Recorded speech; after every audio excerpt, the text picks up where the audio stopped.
اسرائیل نے نئی جنگ چھیڑ دی، ایران پر فضائی حملہ، ایرانی آرمی چیف جنرل باقری، پاسداران انقلاب کے کمانڈر ان چیف جنرل سلامی شہید، سینئر کمانڈر جنرل غلام علی رشید، ایٹمی سائنسدان ڈاکٹر تہرانچی ڈاکٹر فریدون عباسی نے بھی جام شہادت نوش کیا۔ شہداء میں لیفٹیننٹ جنرل قرنی، سیاد شیرازی سمیت دیگر شامل۔ میجر جنرل عبد الرحیم موسوی آرمی چیف اور بریگیڈیئر جنرل محمد پاکپور کو پاسداران انقلاب کے کمانڈر مقرر کر دیا گیا۔ حملے میں ایران کے جوہری اہداف سمیت درجنوں فوجی اہداف شامل۔ پاسداران انقلاب کے ہیڈ کوارٹرز پر بھی حملے، تہران کے متعدد رہائشی علاقوں کو نشانہ بنایا گیا۔ تبریز، شیراز اور ہمدان میں بھی حملوں کی تصدیق۔ اسلامی پاسداران انقلاب کے ایرو اسپیس فورس کے سربراہ امیر علی حاجی زادہ کی شہادت کا اعلان۔ بریگیڈیئر جنرل مہدی ربانی بھی اہلیہ اور بچوں سمیت اسرائیلی حملے میں شہید۔ فضائی دفاعی جنرل داؤد شیخانی بھی حملے میں جام شہادت نوش کر گئے۔ جنرل محمد باقری کی صاحبزادی فرشتے باقری کی شہادت کی تصدیق۔ ایران کے اعلیٰ فوجی عہدیداروں کی شہادت پر ایرانی قوم سوگوار۔ خیبر پختونخوا کا 2119 ارب روپے کا بجٹ پیش۔ وزیر خزانہ کے پی آفتاب عالم نے بتایا بجٹ 157 ارب روپے سرپلس رکھا گیا ہے۔ سالانہ ترقیاتی پروگرام کا حجم 547 ارب روپے کی تجویز ہے۔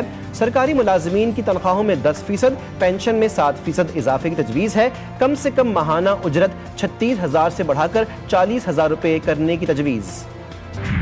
ایران نے اسرائیل کے حملوں کا منہ توڑ جواب دے دیا۔ ایران نے اسرائیل پر 100 ڈرونز حملے کر دیے۔ اسرائیلی وزارت دفاع نے ایران کے حملے کی تصدیق کر دی۔ ایرانی سپریم لیڈر کا رد عمل سامنے آ گیا۔ سید علی خامنہئی نے کہا صہیونی ریاست نے ہماری سرزمین کے خلاف گھناؤنا کام انجام دیا ہے، اسرائیل کا انجام بہت برا ہوگا۔ سائنسدانوں کے جانشین ان کے مشن کو جاری رکھیں گے۔ ایرانی وزارت خارجہ نے کہا ایران جوابی حملے کا حق رکھتا ہے، اسرائیل نے بین الاقوامی قوانین کی خلاف ورزی کی ہے۔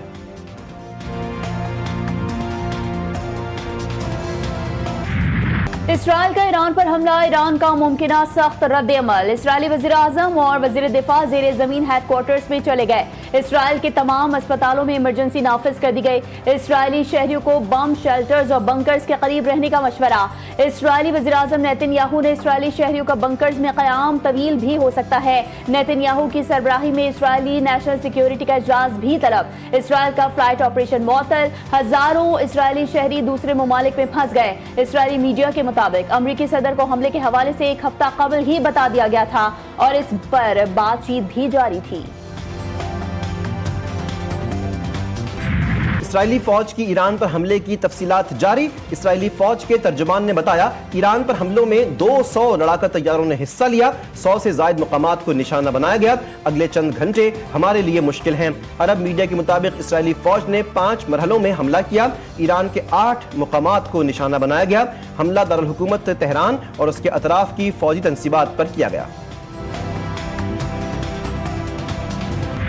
اسرائیل اور ایران کے درمیان کشیدگی، دنیا بھر میں فلائٹ آپریشن متاثر ہونے کا خدشہ۔ خبر رساں ادارے کے مطابق دنیا کے اہم ایئرپورٹس پر فلائٹ آپریشن متاثر، خلیجی ممالک یہاں پروازیں منسوخی اور تاخیر کا شکار۔ متحدہ عرب امارات کی ایئر لائنز نے تل ابیب، عراق، اردن، لبنان اور ایران سے آنے اور جانے والی پروازیں معطل کر دی۔ بھارت اور شام کا فلائٹ آپریشن بھی متاثر۔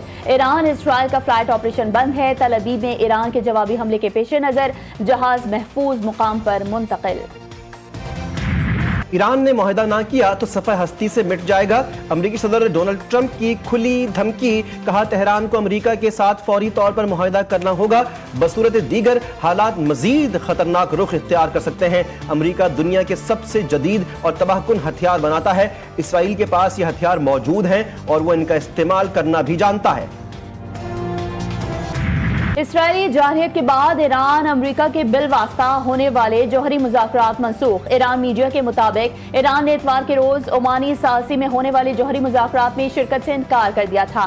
عمان نے اسرائیلی حملوں کو لاپرواہی قرار دیتے ہوئے کہا کہ ان حملوں سے امریکہ اور ایران کے درمیان مذاکرات غیر یقینی صورتحال کا شکار ہو گئے ہیں۔ صدر مملکت کی ایران کے خلاف اسرائیلی جارحیت کی شدید مذمت، کہا کہ اسرائیلی حملے ایران کی خود مختاری علاقائی سالمیت کی کھلی خلاف ورزی ہیں۔ وزیراعظم شہباز شریف کی بھی اس ایران پر اسرائیلی حملے کی شدید مذمت۔ وزیراعظم کا انسانی جانوں کے زیاں پر ایرانی عوام سے اظہار یکجہتی، کہا کہ ایران پر حملہ غیر مستحکم خطے کو مزید عدم استحکام سے دوچار کر سکتا ہے۔ عالمی برادری اقوام متحدہ سے جنگ روکنے کے لیے اقدامات کا مطالبہ کرتے ہیں۔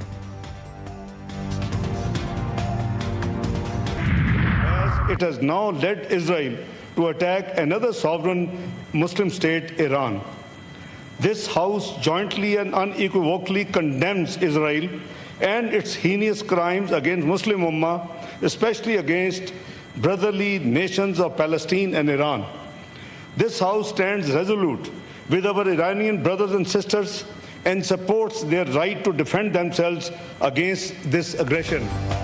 سینٹ اجلاس اسحاق ڈار کا ری ایکشن، ایران پر اسرائیلی حملے کے خلاف مذمت قرارداد منظور۔ وزیر خارجہ نے کہا کہ پاکستان ایران پر حملے کی شدید الفاظ میں مذمت کرتا ہے۔ اسرائیل نے ہمارے برادر ملک پر حملہ کیا ہے۔ پاکستان ایرانی حکومت عوام سے یکجہتی کا اظہار کرتا ہے۔ اسرائیل نے UN چارٹر کی خلاف ورزی کی ہے۔ عالمی برادری اقوام متحدہ کا فرض ہے اسرائیلی حملے کا نوٹس لیں۔ یہ حملہ ایران کے خود مختاری پر بھی حملہ ہے۔ ایاز صادق نے اسرائیل کو دہشت گرد ریاست قرار دے دیا۔